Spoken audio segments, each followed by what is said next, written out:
కూటమి ప్రభుత్వం పనితీరు ఎలా అనిపిస్తుంది?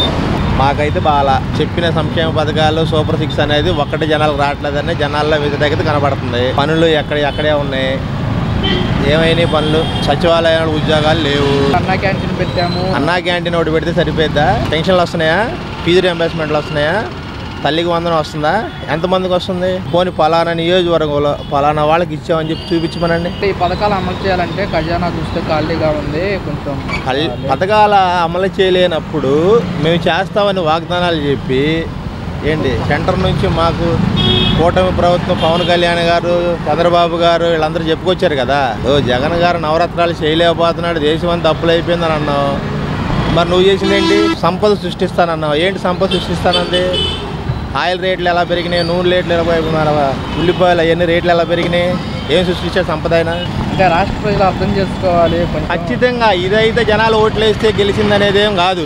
ప్రతి ఒక్కళ్ళ గుండెల్లో ప్రతి ఒక్కరికి తెలుసు జగన్మోహన్ రెడ్డి ఏం చేశాడో, చంద్రబాబు వస్తే ఏం చేస్తాడో, చంద్రబాబుకి ఎంతమందికి ఎన్ని మేలు చేశాడో, ఆయన 15 సంవత్సరాలు పరిపాలించినప్పుడు జనాలందరికీ తెలుసు. జనాలు పట్టాలు కట్టారంటున్నారు, అదే జనాలు ఇప్పుడు బాధకుంటున్నారు, నెత్తినూరు కొట్టుకొని తిరుగుతున్నారుగా. పేదలకు అందాల్సినవి మాత్రం అందటం లేదు. చిన్నవన్నీ ఫోన్లో పెడుతున్నారు, అన్నీ పెడుతున్నారు, కానీ ఒక్కటి కూడా పేదలకి చేరలేదు ఇంతవరకు. ఆ పండగలకి ఏమో పిండి వస్తువులు ఇస్తున్నాము, లేని వాళ్ళందరికీ అని చెప్పేసి అన్నారు. ఏ ఒక్కటి కూడా అందలేదు ఇంతవరకు. మరి అది ఏమీ లేదు ఇంతవరకు. వాళ్ళు అందాల్సిన మాత్రం ఏమి అందలా. చెప్తున్నారు మేము ఇస్తున్నాం అని చెప్తున్నారు, కానీ ఇంతవరకు ఏం అందలేదు వాళ్ళు. మరి ఇప్పుడు చెప్పిన పథకాలు అమలు చేయాలంటే జగన్మోహన్ రెడ్డి ఖజానా మొత్తం ఖాళీ చేశాడు.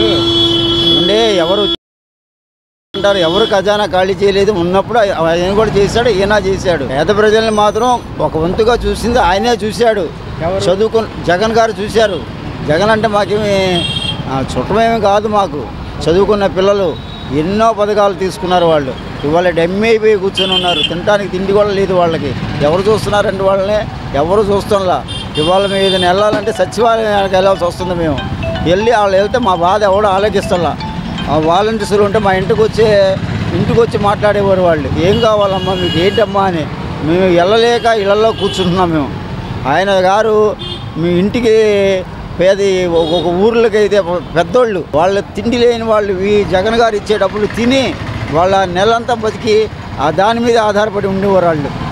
వాళ్ళు ఇస్తే తీసుకుంటున్నారు, లేకపోతే లేదు, అలాగే ఉంటున్నారు పాపం వాళ్ళు. జగన్ గారి పరిపాలనలో లేని వాళ్ళని చూశాడు, ఉన్న వాళ్ళనే మాత్రం చూస్తున్నారు చంద్రబాబు గారు. అతనికి వేయాల్సిన ఓట్లు మాత్రం తప్పకుండా వస్తాయి. అతని మీద ప్రజలకి అందరికీ ఆశ ఉంది. కానీ ఎందువలన దేవుడు ఆయనకి చిన్న చూపు చూశాడు ఈసారి మాత్రం. అతను మాత్రం అందరికి పెట్టినవాడే, అందరూ వేశారు ఓట్లు. మరి ఏం జరిగిందో ఏమో అతనికి కూడా అర్థం కాలేని పరిస్థితులు పెట్టుకొచ్చారు ఆయన్ని. అది మాత్రం జగన్ గారి పరిపాలన మాత్రం హ్యాపీ. ఎందువలన అంటే ప్రతి ఒక్క వాలంటరీ వచ్చి ఇంటికి వచ్చి మీకు ఏమి కావాలని చెప్పి రాసుకుని వెళ్ళటం, తీసుకుని వెళ్ళటం అన్నీ జరిగాయి. తాలూకా ఆఫీస్ దగ్గరికి వెళ్ళే పని లేదు, సచివాలయం దగ్గరికి వెళ్ళే పని లేదు. అంత బాగా చేసేవాళ్ళు ఒక వాలంటరీ వస్తానికి లేదు.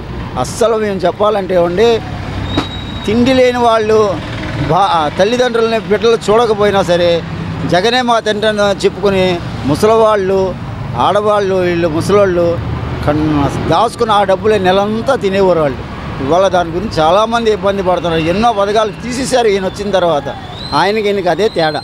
అప్పులు చేసుకొని అడుగుతుంది అంతే, ఇంకేం చెప్పాల్సిన అవసరం. గతంలో పుస్తకత నెలకి 20 రోజులను పనిచేసేవాళ్ళం, ఇప్పుడు అది కూడా తెంగింది. ఇంకేం చెప్తాం స్వామి, దానికి చెప్పుకోవడం ఎందుకు, ఇంకా అనగచ్చడం అంతే. అంటే మరి పథకాలు అమలు చేయాలంటే ఖజానా చూస్తే ఖాళీగా ఉంది. జగన్మోహన్ రెడ్డి పథకాలు మరి ఆయన ఎక్కడ తీసుకొచ్చాడు బాబు? ఆయన ఎక్కడ తీసుకొచ్చాడు? మరి వీళ్ళు వచ్చినప్పుడు అన్నీ చేస్తా ఉన్నారు కదా, మరి ఏం చేశారు? పనులు లేకుండా పోయినాయి అంతే. ఏముంది, పనులు లేక తిరుగుతాను రోడ్ల మీద. తొలి ఇలాగే ఉంది. పేదవాడికి ఎప్పుడు ఇదే పరిస్థితి. కష్టపడేవాడికి ఏం పనులు లేవు. ఇసుకలు వచ్చాయన్నారు, ఇసుకలు ఉన్నాయి, ఎక్కడ రావట్లేదు. అన్న క్యాంటీన్లు ఉన్నాయంటే ఒక దగ్గర 3 చపాతీ పెడతాను, పూరి పెడతాను, ఒక దగ్గర 2 పెడతాను. ఏమంటే సగం వస్తుందట ఈ అన్న క్యాంటీన్, సగం ఆ అన్న క్యాంటీన్కి వస్తున్నాయి. గవర్నమెంట్ ఇంతే సంగతులు అంతే. పేదవారు కొంతవరకు ఏంటంటే డబ్బు వచ్చాయి. డబ్బు గురించి హాస్పిటల్ ఓట్లు వేసారేమో, కానీ డబ్బు అయితే వచ్చింది. అమ్మఒడి ఇవన్నీ వచ్చినాయి, ఇప్పుడు ఏం లేవు. అవి వచ్చినప్పుడు పండగకి పొన్నంకి కొంతవరకు ఖర్చులన్నీ వచ్చినాయి. ఇప్పుడు పేదవాడికి ఏమి లేదు. తాపీ మేస్త్రీలకు అసలు ఏమి లేవండి. ఫ్రీ ఇసుక పెట్టారు కదా. ఏ ఇసుకైనా సరే పేదవాడికి ఉండాలి కదా పనులు. ఉన్నోడికి మేలు జరుగుతుంది, లేనివాడికి ఏమీ లేదు. పేద పరిస్థితి ఏంటంటే ఇప్పటికే అలాగే ఉంది. పేదవాడికి ఏం మేలు జరగడం లేదు. ఇదిగో నా ఆరోగ్యం బాగలేదు, ఏ హాస్పిటల్కి వెళ్ళినా సరే పట్టించుకున్న నాదుడు లేడు. చూపుకు మనిషిలాగా కనిపిస్తాను. నా పరిస్థితి ఆ దేవుడికి తెలాలి, ఈ భూమికి తెలాలి. మానవ జీవితంలో పుట్టిన తర్వాత కొన్ని బాధలు తప్పవు తమ్ముడు. నా కొడుకు 5 లక్షలు అయ్యాయి, బాగులేకపోతే ₹1,00,000 వచ్చాయి. ఇంక 4 లక్షలు ఎవరు ఇస్తారు? మన మధ్యతరగతి పేద పరిస్థితి. ఇంటి అద్దె కట్టుకోవాలి. ఇంటి అద్దెలు కట్టుకొని బతికిన వాళ్ళం మేము. 5,000 ఇంటి అద్దె కట్టాలి.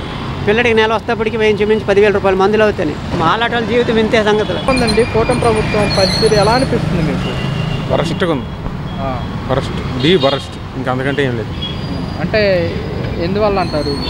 ఏముంది, ఏమీ లేదు. అన్నీ పెరిగిపోయినాయి. కందిపప్పు 200, నూనె 150. మరి ఇప్పుడు కొంతమంది అంటున్నమాట గత ప్రభుత్వంలోనే మాకు పథకాలు వచ్చాయి, ఈ ప్రభుత్వంలో మాకు ఇంకా పథకాలు రావట్లేదు అని చెప్పేసి. రావట్లేదు. ఏముంది, నథింగ్. ఒక్కటి ఉందా, ఇది పెద్దోళ్ళకి ఏజ్డ్ వాళ్ళకి పెన్షను, అదొకటి పెద్ద హైలైట్. ఇంకేముంది, ఏం చెప్పిన పథకాలు అమలు చేయాలంటే చూస్తే ఖాళీగా ఉంది. రాష్ట్ర ప్రజలు అర్థం చేసుకోవాలి. ఇప్పుడు అమరావతి కావాలండి. అమరావతి రాజధాని డెవలప్ అవ్వాలి, అంతే. ఇంకేం అక్కర్లేదు. గతంలో ఎలా ఉండేదండి? అది డబ్బులు ఉన్నాయండి వాళ్ళకి, ఇన్కమ్ సోర్సెస్ రొటేషన్ అయ్యేది క్యాష్. ఇప్పుడు రొటేషన్ అయ్యేది క్యాష్ రొటేషన్ లేదు. కూలీ లేదు, పొలం పనులు